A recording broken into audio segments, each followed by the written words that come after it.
శ్రీకాళహస్తిలో దారుణం జరిగింది. ప్రేమకి వయసు ఉండదు, ప్రేమ గుడ్డిది, ఇటువంటి మాటలు విన్నారు కదా. ఇప్పుడు అదే నిజమైంది. ప్రేమకు వయసు లేదు, ఆఖరికి వస్తే ప్రేమ గుడ్డిదైపోయింది. ఇప్పుడు ప్రేమ చచ్చిపోయింది కూడా. ఇన్స్టాగ్రామ్ లో పరిచయం కాస్త చాలా దారుణ పరిస్థితి దారితీసింది. ఇక్కడ నేను చెప్పబోయే విషయాలు చూస్తే మీరు నిజంగా ఆశ్చర్యపోతారు. అతనికి 25, ఆమెకి 42. సో 42 ఏళ్ల ఆ మహిళ 25 ఏళ్ల యువకుడితో ఇన్స్టాగ్రామ్ లో పరిచయం కాస్త ప్రేమగా మారిపోయి ఏకంగా పెళ్లి వరకు దారితీసింది. ఏకంగా కన్న కూతురు కూడా పెళ్లిడొచ్చింది. పెళ్లిడున్నటువంటి కూతుర్ని, ఉద్యోగం చేస్తున్న కొడుకుని, ఇక కొన్ని రోజుల తర్వాత రిటైర్డ్ కావాల్సిన భర్తను వదిలేసి ఒక యువకుడి మాయలో పడిపోయి ఆ సదరు మహిళ తిరుపతికి వెళ్ళిపోయింది. విశాఖపట్నానికి సంబంధించిన ఇక్కడ కనిపించిన మహిళ పేరు పద్మ.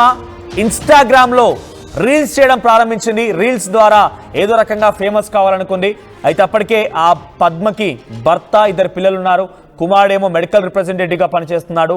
అటు కూతురేమో డిగ్రీ ఫైనల్ ఇయర్ చదువుతోంది. అంటే పెళ్లిడికి వచ్చినటువంటి కుమార్తె కూడా ఉంది. కానీ ఇన్స్టాగ్రామ్ రీల్స్ పిచ్చి ఎక్కడి వరకు దారితీస్తున్నాడు. ఇక్కడ రైట్ సైడ్ బాక్స్లో కనబడుతున్న యువకుడి పేరు సురేష్. శ్రీకాళహస్తిలో ఉన్నటువంటి సురేష్తో పరిచయం దారితీస్తుంది ఇన్స్టాగ్రామ్. ఈ ఇన్స్టాగ్రామ్ పరిచయంతో ఏకంగా పలుమార్లు, అంటే ఆల్రెడీ కుటుంబాన్ని వదిలేసి ఒకసారి సురేష్ దగ్గరికి వెళ్ళిపోయింది. ఆ తర్వాత పోలీసులు ఫిర్యాదు చేయడంతో శ్రీకాళహస్తిలో ఉందని చెప్పి గమనించిన పోలీసులు వెంటనే తీసుకొచ్చి కుటుంబానికి వదిలేశారు. ఆ తర్వాత వారం వ్యవధిలోనే మళ్ళీ తట్టాబుట్ట చదువుకొని ప్రేమికుడి దగ్గరికి వెళ్ళిపోయింది. అదే ప్రేమికుడు అంటే 25 ఏళ్ల యువకుడి దగ్గరికి వెళ్ళిపోయింది. ఆమె చూస్తే 42 ఏళ్ళు. ఆమె వయసులో సగానికి ఉన్నటువంటి ఆ యువకుడి దగ్గరికి వెళ్ళిపోయి ఆయన పైన ఆధారపడిపోయి మళ్ళీ వెళ్ళిపోయింది. ఇక కుటుంబ సభ్యులు పలుమార్లు బ్రతిమి ఆడినా, కూతురు, కన్న కూతురు, కొడుకు ఇద్దరు కూడా బ్రతిమిలాడినా, అమ్మ రామ్మ రామ్మ అని చెప్పి ఎంతలా తలగొట్టుకొని మొత్తుకున్నా, అరిచినా, గగ్గోలు పెట్టినా, ఏడ్చినా, కన్నీరు మున్నీరుగా గుండెలు పగిలేలా ఏడ్చినా, అమ్మ ఇది తప్పు, నా వయసు వ్యక్తితో అక్కడికి వెళ్ళిపోతున్నా. ఎందుకంటే అక్కడ కుమారుడు ఉద్యోగం చేస్తున్నాడు, ఆ కుమార్తె పెళ్లిడికి వచ్చిందని అంటే తన వయసు ఏంటో అర్థం చేసుకోండి. అక్కడ కనబడేటువంటి యువకుడు కూడా 25 ఏళ్ల వయసు యువకుడే. మరి 25 ఏళ్ల యువకుడి దగ్గర ఆమెకి ఏం నచ్చిందో, ఏం చూసిపోయిందో తెలియదు. కానీ అందుకే అంటుంటారు ప్రేమకు వయసు ఉండదు, ప్రేమ గుడ్డిది అని చెప్పి అంటారు. చూస్తారా, ఇక్కడ నిజంగా అదే జరిగింది. సో ఏకంగా సురేష్ దగ్గరికి వెళ్ళిపోయింది. రెండవసారి వెళ్ళిపోయిన తర్వాత అటు సురేష్ కుటుంబ సభ్యులు కూడా దీన్ని యాక్సెప్ట్ చేయలేదు. ఈ పెళ్లి చేసుకుంటామని చెప్పారట ఇద్దరు. సో దీన్ని యాక్సెప్ట్ చేయకపోవడంతో ఎట్టకేలకైతే పెళ్లి చేసుకుంది ఆ సురేష్ అనే యువకుడిని. ఇక గత్యంతరం లేక శ్రీకాళహస్తిలో ఏం చేయాలో తోచక కైలాసగిరికి వచ్చి మళ్ళీ విశాఖపట్నం కైలాసగిరి ప్రాంతంలో ఒక రూమ్ రెంట్ తీసుకొని అక్కడే ఉండాల్సి వచ్చింది. అక్కడే తన యొక్క నెక్స్ట్ లైఫ్ స్టార్ట్ చేశారు. ఇక ఏం జరిగిందో ఏమో తెలియదు కానీ 3 రోజుల క్రితం పద్మ తన ఉండేటువంటి ఇంట్లో ఫ్యాన్కి ఉరివేసుకొని బలవన్మరణానికి పాల్పడింది. అయితే ఆ విషయం గొడవ జరిగినటువంటి భవిష్యత్తు మధ్య ఏం జరిగింది తెలియదు. ఆ విషయం గమనించిన సురేష్ 3 రోజుల పాటుగా ఏం చేయాలో తోచక అందులోనే ఉండిపోయాడు. ఆ తర్వాత సురేష్ తన తల్లికి ఫోన్ చేసి పద్మ చనిపోయిన విషయాన్ని వెల్లడించడంతో పాటుగా తాను కూడా నేను కొంత పాయిజన్ తీసుకున్నాను, నేను కూడా ఆ మత్తులో నుంచి బయటపడి నీకు ఫోన్ చేస్తున్నాను చెప్పడంతో వెంటనే అటు సురేష్ కుటుంబీకులు పోలీసులకు సమాచారం అందించారు. పోలీసులు ఆ ఘటనా స్థలంలోకి చేరుకొని ఆ సురేష్తో పాటుగా సురేష్ని హాస్పిటల్ తరలించారు. అటు పద్మ కూడా బలవన్మరణానికి పాల్పడిన పద్మను కూడా ఆ ఉరివేసుకున్నటువంటి ఆ మృతదేహానికి తీసి కింద పెట్టేసి వెంటనే అటు పద్మ కుటుంబీకులు కూడా సమాచారం అందించారు. ఆ తర్వాత చికిత్స పొందుతూ ఇటీవల 2 రోజుల క్రితం, అంటే నిన్న సాయంత్రానికల్లా బహుశా సురేష్ కూడా మరణించాడు. ఎంత దుర్మార్గం చూడండి. పెళ్లిడికి వచ్చిన కూతుర్ని, కన్న కొడుకుని కాదనుకొని ఒక యువకుడి మోజులో పడిపోయి ఈ సమయంలో పెళ్లి కావాల్సి వచ్చిందా? ఈ సమయంలో నీకు ప్రేమ కావాల్సి వచ్చిందా? డెఫినెట్గా మీకు ఇబ్బందిగా లేదా? పాపం చూసే కుటుంబీకులు ఈ వార్త విన్న తర్వాత డెఫినెట్గా వాళ్ళు కూడా కన్నీరు ముందుగా వెలిపిస్తుంటారు. బహుశా ఆ వయసులో, నడీడు వయసులో నీకు మళ్ళీ ప్రేమ వివాహం కావాల్సి వచ్చింది, రీల్స్ కావాల్సి వచ్చాయా? ఇన్స్టాగ్రామ్ ఎంత దారుణానికి దారితీస్తుందనంటే, ఇన్స్టాగ్రామ్ అనేటువంటి ఈ పదం చాలామంది ఈ రకం నడీడు వయసున్నటువంటి ఆ మహిళలు కానివ్వండి, కొంత అప్పుడే వచ్చేటువంటి ఈ యొక్క వీళ్ళని ఏమంటారంటే, ఈ పదం మీద ఉంటుంది ఇన్స్టాగ్రామ్ భాషలో, వీళ్ళంతా కూడా నిబ్బిగాలు అంటుంటారు చూసారా. సో ఈ పదాన్ని వాడడం ఇక్కడ సమంజసం కాదు. దానికి నాకు కరెక్ట్గా ఎగ్జాక్ట్గా అర్థం కూడా తెలియదు. అటువంటి నిబ్బిగాలు వీళ్ళంతా కూడా. సో కనీసం అవగాహన ఉండదు.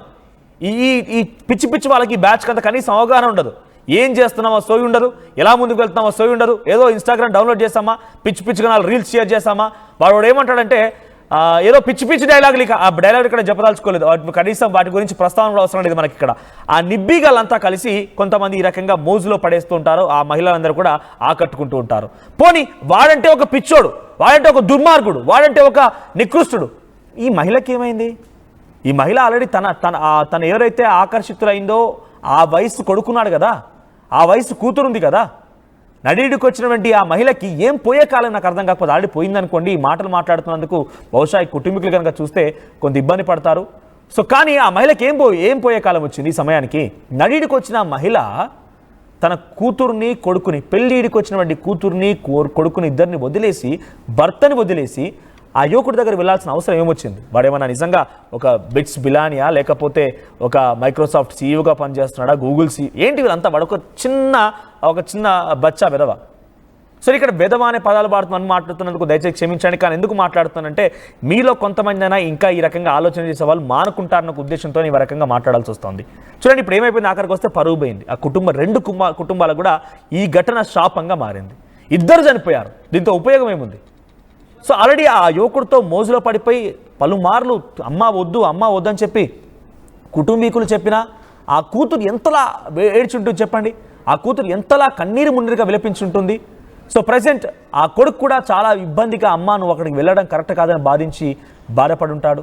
సో భర్త పిల్లలు ఎవరు పిలిచినా కూడా ఆ మహిళ రాలేదు కదా, పెళ్లి చేసుకుంది. ఆల్రెడీ పెళ్లి చేసేసుకొని ప్రత్యేకంగా ఒక కుటుంబాన్ని ఏర్పాటు చేసుకుంది. కైలాసగిరిలో ప్రత్యేకంగా ఉండడం ప్రారంభించేసింది. ఆ తర్వాత ఏం జరిగిందేమో కానీ ఇద్దరి మధ్య మనస్పర్ధ కారణంగా మరణించినట్టు తెలుస్తోంది. ఒకవైపు ఇది బలవన్మరణం అంటూ చర్చ జరుగుతుంటే, మరోవైపుగా ఇది అంతా కూడా సురేష్ ఆడిన డ్రామా. సురేష్ తన కుటుంబీకురాలు తన తల్లిని రకంగా మాయమర్చి తనను లోబరుచుకునే ప్రయత్నం చేశాడు. ఆ రకంగానే తనని ఇబ్బంది పెట్టి ఆఖరికి వస్తే ఈ రకంగా మరణించే వరకు దారితీశాడు. ఇదంతా కూడా ముమ్మాటికి హత్య అన్నట్టుగా కుటుంబీకులు చెప్తున్నారు. దీనికి సంబంధించి మరిన్ని డీటెయిల్స్ మా ప్రతినిధి సురేష్ అందిస్తారు. Suresh, over to you.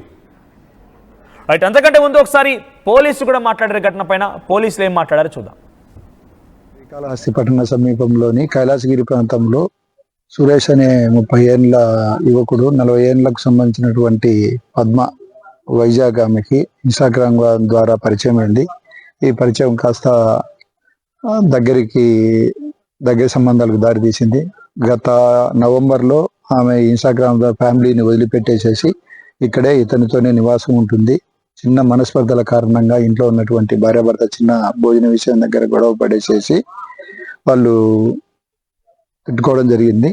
దానివల్ల ఆమె సూసైడ్ చేసుకోవడం జరిగింది. తర్వాత ఇతను కూడా నేను లవ్ చేసిన ఆమె ఎందుకు అనే విధంగా నెక్స్ట్ రోజు కూడా అదే గదిలోనే సూసైడ్ చేసుకుని చనిపోవడం జరిగింది. దీని మీద ఇద్దరి కేసు నమోదు చేశాము. తర్వాత పోస్ట్ మార్టం నిర్వహించేసి తగిన దర్యాప్తు చేసి అయితే పోలీసులు చెప్తున్న ప్రకారంగా తమకి సమాచారం ఎలా అందింది, కైలాసగిరి ప్రాంతానికి ఎలా చేరుకున్నారు, సురేష్ తల్లి చేయడం వల్లే ఈ రకంగా వెళ్ళామని చెప్పాడు. వెళ్ళంగానే సదరు మహిళ ఉరివేసుకొని బలవన్మరణానికి పాల్పడ్డట్టుగా చెప్తున్నారు. తర్వాత సురేష్ కూడా ఏదో పాయిజన్ తీసుకొని మరణాని కోసం ప్రయత్నం చేశాడు. తిరిగి ఆయన హాస్పిటల్లో చేర్పించిన తర్వాత చికిత్స పొందుతూ మరణించినట్టుగా పోలీసులు చెప్తున్నారు. పోలీసులు నిజంగా అక్కడికి వెళ్ళిన తర్వాత ఆ ఘటనని ఆ కుటుంబీకులకు చెప్పిన తర్వాత కుటుంబీకులు ఎంతగా రోధించుంటారో అర్థం చేసుకోండి. ఒకసారి మరిన్ని అప్డేట్స్ మా ప్రతినిధి సురేష్ అందిస్తారు. సురేష్, ఏం జరిగింది అక్కడ? ఆ పద్మకి సురేష్కి మధ్య పరిచయం ఎలా ఏర్పడింది? వారిద్దరి మధ్య సత్సంబంధం ఎలా కొనసాగాయి? ప్రజెంట్ ఈ మరణానికి గల కారణాలు ఏంటి?